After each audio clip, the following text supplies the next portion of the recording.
그때 그들의 일은요, 그저 먹고 살기 위한 일이었습니다. 그래서 아무 의미도 없었어요. 하지만 오늘 본문에서 그들의 일은, 그들의 기술은 하나님의 창조 사역인 성막을 짓는 것과 연결이 됩니다. 이것이 바로 일의 의미의 회복의 힌트예요. 힌트, 시작점. 자, 예수님께서 십자가에서 죽으시고 부활하시고 제자들에게 보이신 뒤에 승천하셨습니다. 그리고 나서 이 땅에 선물로 하나 주신 게 있어요. 그것은 예수님처럼 눈에 보이는 거였습니다. 왜냐하면 제자들과 함께 했던 예수님은 눈에 보이는 예수님이었잖아요. 그냥 단순히 영적인 존재가 아니었잖아요. 마찬가지예요. 예수님이 이 땅에서 없어지면서 눈에 보이는 걸 하나 이 땅에 주고 가셨다고요. 우리는 예수님이 이 땅에 안 계신 것 같아도 이것을 볼 때 우리는 예수님의 살아계심을 느낍니다. 이것이 무엇입니까?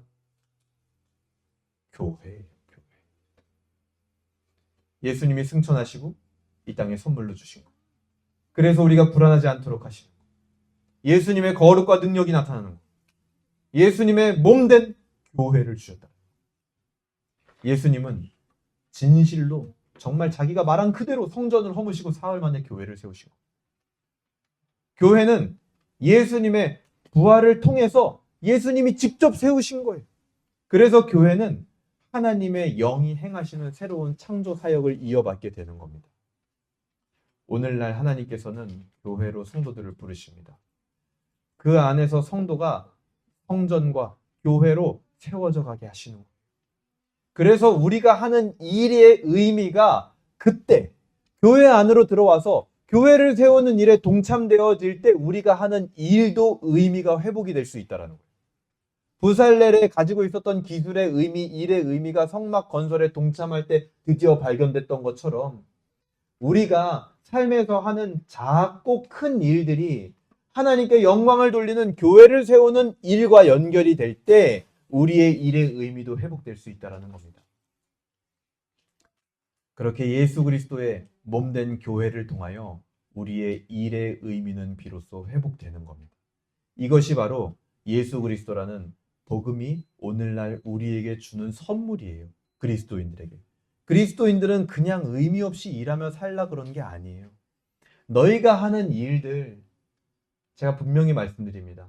우리가 하는 작은 일들, 혹은 큰 일들, 그 모든 것이 교회를 세우는 것과 연결되어 있다는 거예요. 그 모든 것이 내가 세워지는 것이고 내가 곧 교회입니다. 그 의미를 회복할 때 내가 하는 일의 의미도 함께 회복된다. 오늘 말씀을 어떻게 적용할 수 있을까요? 여러분 기억하세요. 이제 내가 삶의 현장에서 내 직업의 세계에서 하는 모든 일은요. 먹고 사는 문제를 해결하는 일이 아니다라는 지식을 가지시길 바랍니다. 그거를 되뇌이세요. 체감은 안 되더라도 내가 완전 믿어지진 않아도 일단 지식을 여러분 머리에 삼으세요. 내가 지금 이 일을 하는 이유는 단지 먹고 살기 위함이 아니오. 이 일이 분명히 하나님의 교회를 세워가는 일과 연결돼 있다. 그게 복음적 지식입니다. 이것은 나를 통해 교회를 세우고자 주신 일이기 때문에 그래서 우리는 어떤 일을 하든지 이 일에 앞서서 성령 충만을 구해야 돼요. 집에서 설거지를 하는 일을 하면서도 빨래 개는 일을 하면서도 아르바이트를 하면서도 학생들을 가르치면서도 사업을 하면서도 무슨 일을 하든지 간에 그것이 교회를 세우는 일이기 때문에 성령의 충만을 구하고 해야 되는 거예요. 내가 하는 것 중 일이라고 부를 수 있는 모든 것 앞서서 여러분 성령 충만을 구하시길 바랍니다. 그것이 첫 번째 적용입니다. 그리고 혹여 글쎄요 모르겠네요. 우리 중에 내가 아직 일이 없다면 일이 없는 사람이 누군가 생각해 봤는데 있네. 우리 학생들. 일이 없잖아요. 아직 일이 없는 분들이 계시다면 하나님께 감사하시길 바랍니다. 왜요? 이런 의식과 복음을 가지고 이 일을 시작할 수 있다는 건 은혜입니다. 교회를 세우는 그런 일을 할 수 있도록 하나님의 부르심을 구하시길 바랍니다. 그리고 또 일이 없는 분들에게 그렇게 권면해 주시길 바라요. 너가 하게 되는 일은 교회를 세우는 일로서의 그 일을 하게 될 것이다. 그것을 놓고 기도해야 된다. 그것이 두 번째 적용입니다. 마지막 적용은 여러분 그렇기 때문에 하던 일을 쉽게 포기하지 마시길 바랍니다. 그 일을 통해서 하나님께서는요, 반드시 직간접적으로 교회를 세워가실 겁니다. 그래서 오늘 생각해 보세요. 내가 포기하지 말아야 할 일이 무엇인가? 내가 그냥 일하기 싫다. 이런 마음으로 포기하려고 했던 일이 무엇인가? 그리고 내가 다시 시작해야 할 일이 무엇인가? 살펴보는 은혜가 여러분들에게 있기를 바랍니다. 오늘 말씀이, 오늘 본문이 우리에게 주는 소망과 비전은 무엇입니까? 사도행전 6장 5절에 보면 7 집사님들이 세워지는 장면이 나옵니다. 초대교회로부터 교회를 세워가는 자들은 언제나 뭐라고 나오냐면 성령 충만한 자들이었다. 이렇게 나와요. 한번 펴볼까요? 사도행전 6장 5절. 사도행전 6장 5절입니다. 우리 같이 읽어볼까요? 6장 5절 시작. 온 무리가 이 말을 기뻐하여 믿음과 성령이 충만한 사람 스데반과 또 빌립과 브로고로와 니가노르와 디몬과 바메나와 유대교에 입교했던 안디옥 사람 니골라를 택하여 하고 이들을 집사로 세웁니다. 그 집사들이 그럼 이제 하는 일이 뭐가 돼요? 그들이 하는 모든 일은 교회를 세우는 일이 되는 거예요. 이들은 어떤 사람들이었습니까? 성령 충만한 사람들이었다라고 얘기를 하고 있잖아요. 교회는 언제나 이런 자들을 통해서 세워져 갔습니다. 성령의 부어짐과 충만을 경험한 자들의 모든 방향은 어디로 갔냐? 교회를 세우는 것으로 흘러갔단 말이에요. 그렇기 때문에 그들이 하는 그들의 지극히 개인적인 일들도 전부 어떤 일이 돼요? 교회를 세우는 일이 돼버리는 거예요. 교회를 통해 우리는 거룩을 배웁니다. 교회를 통해서 일의 의미도 회복됩니다. 교회를 통해서 가정이 회복됩니다. 교회를 통해서 우리 신앙이 전수됩니다. 교회를 통해서 내 삶의 목적을 발견하게 됩니다. 내가 하는 별것 아닌 일이 이런 교회를 세운다는 것을 우리는 상상하기는 어렵지만 성령께서는 그 일을 통해서 교회를 여러분의 삶 곳곳에서도 세워가십니다. 단순히 우리가 모인 조직 이 온사랑 교회를 세워갈 뿐만 아니라 여러분들이 있는 곳에서도 성령께서는 교회를 세워가신다는 거예요. 여러분, 하나님의 영이 충만한 자라고 묘사된 사람은 모세도 아니었고 아론도 아니었고 부살렐과 같은 기술자였다라는 사실을 기억하시길 바랍니다. 우리가 생각했을 때 어떤 대단해 보이는 그런 사람에게 하나님의 영이 충만했다고 성경은 이야기하지 않고 자기의 삶의 작은 기술들을 통해서 성막 건설에 동참하고 그렇게 일을 해오던 그 사람들을 하나님은 하나님의 영을 충만하게 하셨다. 말씀을 정리하겠습니다. 교회를 세워가는 것을 향한 나의 부르심을 오늘 말씀을 통하여 다시 한번 확인하시길 바랍니다. 교회를 세우는 것과 나의 일의 연관성을 꼭 기억하시길 바랍니다. 그리고 그것을 위하여 일할 때 성령 충만을 간구하시길 바랍니다. 하는 일들을 위한 하나님의 지혜를 구하시길 바랍니다. 그때 나의 일은 빛나는 정교함이 나타날 것이며 공간의 교회도 세워져 갈 뿐만 아니라 내가 거하는 모든 곳에서 교회는 세워져 갈 겁니다. 그렇게 우리는 일하시는 하나님, 창조하시는 하나님의 그 마음에 동참할 수 있게 되는 겁니다. 여러분, 하나님이요, 세상을 창조하실 때, 인간을 창조하실 때, 교회를 이 땅에 세우실 때, 그 기쁨과 행복을 맛보여 주시기 위한 그 초대에 응하는 한 주가 되길 주님의 이름으로 소망합니다. 아멘.